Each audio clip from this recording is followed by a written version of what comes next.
संसद में आंबेडकर ताती आंबेडकर राज्यसभा गृहमंत्री अमित शाह मंतव्य को पार्लियामेंट रे शासक विरोधी मुहांमुही होइछंती।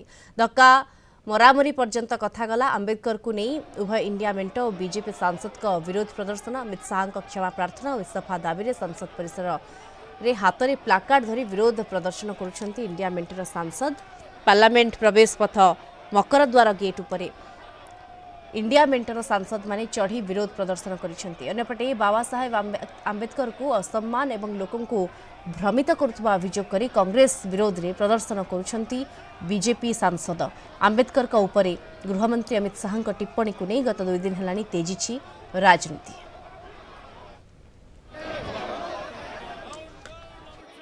कल अपने प्रेस कॉन्फ्रेंस में इस्तीफा देने तक तैयार थे, लेकिन माफ़ी मांगने के लिए तैयार नहीं थे।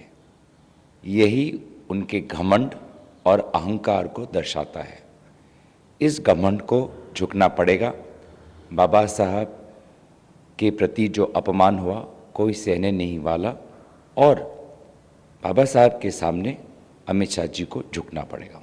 रेजिग्नेशन देने के लिए तैयार है, लेकिन माफ़ी मांगने के लिए नहीं। आखिर इतना घमंड क्यों? आपने उनका प्लैक देखा?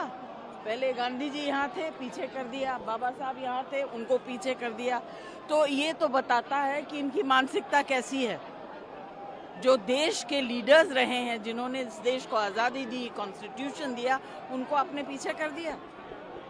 उनके प्लैक में लिखा हुआ है पिछड़े वर्गों के संरक्षक। ऐसा लिखना चाहिए। देश के संरक्षक है, संविधान के संरक्षक हैं, पिछड़े वर्गों को क्यों? सबके संरक्षक है। वो जवाबदेही तय करने के लिए माननीय गृह मंत्री जी ने जब सदन में उनको चुनौती दी कि आपने अम्बेडकर जी को 2 बार हराया, आपने उनको भारत रत्न नहीं मिलने दिया, जबकि नेहरू जी ने खुद भारत रत्न अपने प्रधानमंत्री रहते हुए ले लिया, इंदिरा जी ने प्रधानमंत्री रहते हुए खुद भारत रत्न ले लिया, और उन्होंने इस पर बात कहा कि 2 बार भारत आपने बाबा साहब को हराया, इसलिए आपको क्षमा मांगनी चाहिए। उन्होंने जब इन सारी बातों को कहा तो उनके भाषण के एक छोटे से अंश को कट पेस्ट करके और उन्होंने इस प्रकार की दुष्प्रचार का जो काम किया है, कांग्रेस को और ख़ासतौर से खड़गे जी को इस्तीफा देना चाहिए और कांग्रेस को प्रायश्चित करके जो बाबा साहब के साथ कृत्य किया है और जो झूठा प्रचार किया है, सार्वजनिक रूप में माफ़ी मांगनी चाहिए। इतिहास गवाह है कि किस तरह से नेहरू गांधी परिवार ने अंबेडकर जी का अपमान भी किया, राजनीति से बाहर करने का षड्यंत्र रचा। यहाँ तक कि नेहरू जी ने स्वयं चल के सभाएं डॉक्टर अंबेडकर के खिलाफ की और उनको चुनाव हरवाए और उनको मजबूर किया राजनीति छोड़ने पर। 3 पीढ़ियां पंडित नेहरू, इंदिरा गांधी जी और राजीव गांधी जी, इन्होंने भारत रत्न बाबा साहब अंबेडकर को नहीं दिया।